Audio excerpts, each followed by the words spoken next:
इसमें गवई साहब ने तुरंत बैठते ये बताया दोनों पार्टियों को कि भाई हमारा कांग्रेस से रिश्ता रहा है, मेरे खुद के भाई भी अभी कांग्रेस में हैं। अगर आप चाहते हैं मैं ये मुकदमा ना सुनूं तो मुझे कोई एतराज़ नहीं है, मैं इससे अपने आप को रिक्यूज कर लूँगा। मगर दोनों पार्टियों ने कहा नहीं, हमें कोई एतराज़ नहीं है। केस में जब खुद सुप्रीम कोर्ट समझती है इस केस में कुछ दम है, कुछ जान है, या इस पर कुछ कंसिडरेशन बनता है, सुप्रीम कोर्ट का इंटरवेंशन बनता है, तभी एसएलपी में नोटिस होता है। नोटिस हुआ, ये पहली जीत है राहुल गांधी की। जो लोग सत्ता का सुख भोग रहे हैं या जो इस इलेक्शनों पे इस तरह से इस देश में खर्चा किया जाता है, और एक भी एफिडेविट शायद ही किसी एमपी का सच्चा होगा। अगर नार्को टेस्ट सारे एमपीओ का कराया जाए इंक्लूडिंग प्राइम मिनिस्टर इस देश में, सबके एफिडेविट झूठे हैं। ऐसी कंपनियों के, ऐसे व्यापारियों के इतने मोटे मोटे कर्जे माफ़ करते हैं, फ्री में थोड़ा होते हैं। वो कहीं ना कहीं 2 नंबरों का जाल है ये। वो पॉलिटिकल पार्टियों को पैसा देते हैं वैसे लोग। इनकम टैक्स और ईडी डिपार्टमेंट को सिर्फ और सिर्फ सरकार के खिलाफ बोलने वालों का मुंह बंद करने के लिए इनका मिसयूज आप कर रहे हैं और इससे देश की आवाज़ दबाना चाहते हैं। इसका मतलब देश में लोकतंत्र नहीं है, तानाशाही है।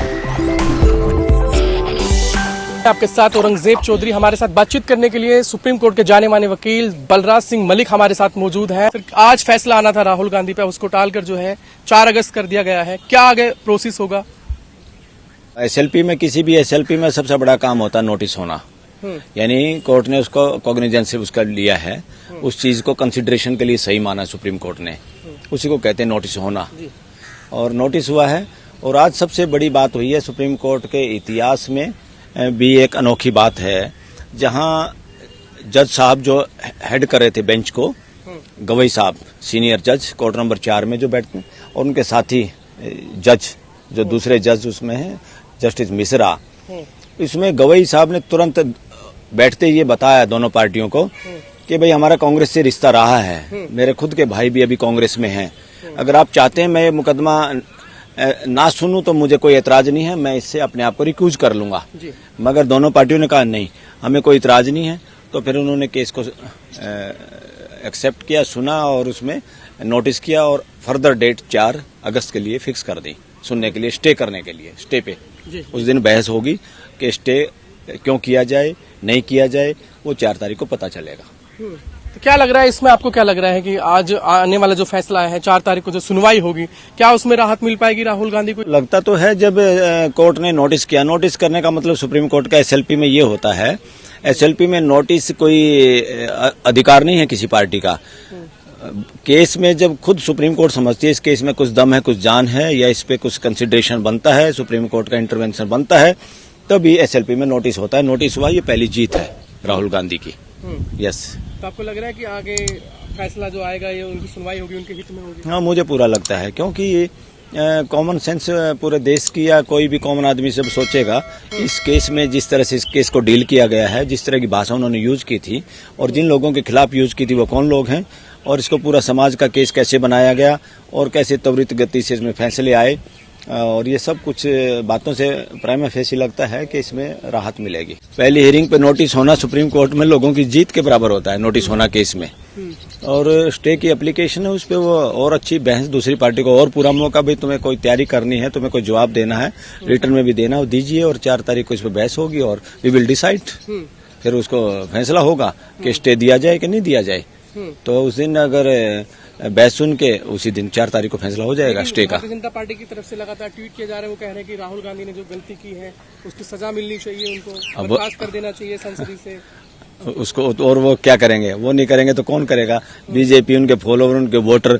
और फ्यूचर में 2024 में इलेक्शन है, जो लोग सत्ता का सुख भोग रहे हैं या जो इस इलेक्शनों पे इस तरह से इस देश में खर्चा किया जाता है, और एक भी एफिडेविट शायद ही किसी एमपी का सच्चा होगा। अगर नार्को टेस्ट सारे एमपीओ का कराया जाए इंक्लूडिंग प्राइम मिनिस्टर इस देश में, सबके एफिडेविट झूठे हैं। जो खर्चा करते हैं, सदस्य तो सबकी जानी चाहिए इस देश में, क्योंकि सही तरीके से अभी डेमोक्रेसी की स्थापना हुई नहीं देश में, रूल ऑफ लॉ की बात नहीं होती। ये लोग पॉलिटिशियन ही ज्यादा गड़बड़ झाला करते हैं। समाज तो बहुत अच्छा है, इस देश का समाज अच्छा है। जिस तरीके से बयानबाजी की राहुल गांधी ने, आप मानते हैं कि वो सही था या बयानबाजी करना उनका गलत? नहीं, बयानबाजी तो एक पॉलिटिशियन नहीं करेगा, कौन करेगा? कोई इस देश का पैसा खा जाए, बड़े बड़े कोई घोटाला कर दे, आम आदमी को कहाँ पता है? किसका लोन माफ हो रहा है इस देश में, किसका कर्जा माफ हो रहा है, कौन कंपनी अपने आप को दिवालिया घोषित कर रही है, कौन एक कंपनी दिवालिया घोषित हो जाए उसी कंपनी का जो फाउंडर होता है वो दूसरी कंपनी बना के दोबारा लोन ले लेता है। इस देश में बड़ा अजनबी कानून है, बहुत गलत कानून है। मैं तो ये कहता हूं कि जिस देश का कोई भी आदमी कंपनी बनाता है, अगर वो कंपनी का दिवाला पिट जाता है, इसका मतलब दिवाला पिटा है या पिटवाया गया है, और जिसने उस कंपनी को बनाया था इसका मतलब वो एक फ्रॉड आदमी है, गलत आदमी है, या वो बिजनेस नहीं कर सकता, या वो जिसके पैसे देने हैं उसके चुकाने में असमर्थ है। वो क्या करते हैं, वो दूसरी कंपनी बना के फिर वहां लोन लेते, तो वही आदमी, अरे आदमी है, कंपनी को तो तुम आदमी मानते हो, और जो जिंदा आदमी है उसको तुम छूट देते हो कि जितना मर्जी कर्जा ले, जितना मर्जी फ्रॉड करता रहे बैंकों के साथ, और उसी तरह के लोगों के फिर ये कर्जे माफ करती रहे सरकारें। अब एक बात बताइए, लाखों करोड़ों का कर्जा माफ किया गया है पूंजीपतियों का, उनकी जिनकी कंपनियां उसमें घाटे में थी, किसका कर्जा माफ होता है? यहाँ एहसान किया जाता है, गरीब गुरबों को कोई सिलेंडर सस्ता दे दिया या कुछ किलो अनाज दे दिया, एहसान किया जाता है, और उनको गरीब भी और गरीब में मुफ्त योजना, इस तरह के डेरोगेटरी वर्ड यूज किए जाते हैं।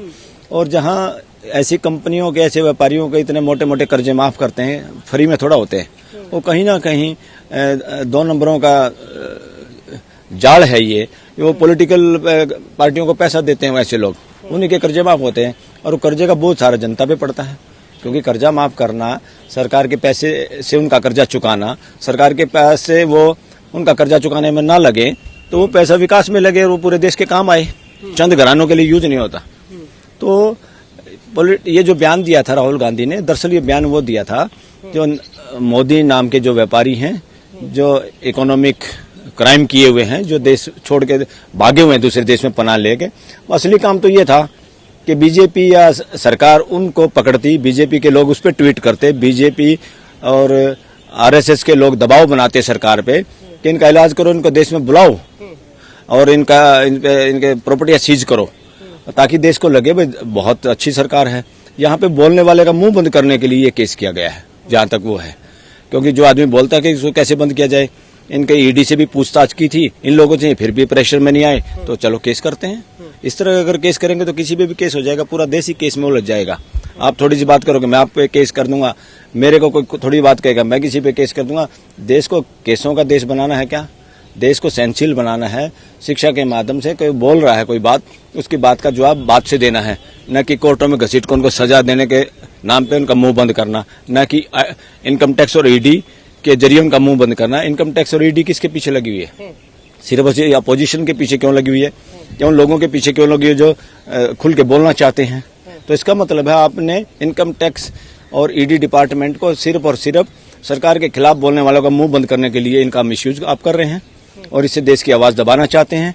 इसका मतलब देश में लोकतंत्र नहीं है, तानाशाही है, और या मानसिकता राजा की है कि राजा के खिलाफ कोई भी बोलेगा, राजा कोई गलती नहीं करता, राजा भगवान का दूत होता है, उसी तरह का आप शासन चला रहे। अरे ये नहीं चलेगा, ये कॉन्स्टिट्यूशन के हिसाब से देश चलेगा, किसी पार्टी के मन के अंदर की इच्छा से नहीं चलेगा, किसी प्राइम मिनिस्टर के आधार पर नहीं चलेगा, ये देश कॉन्स्टिट्यूशन के आधार पर चलेगा। और इस देश में सबकी भागीदारी सुनिश्चित होगी, और सबकी भागीदारी सुनिश्चित तभी होगी जब सब खुल के बोल पाएंगे।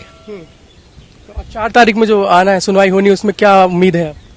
4 तारीख को उम्मीद है, मुझे लगता है कि स्टे होगा इसमें, ये स्टे का मामला बनता है। हाँ, स्टे होना ही चाहिए इसमें।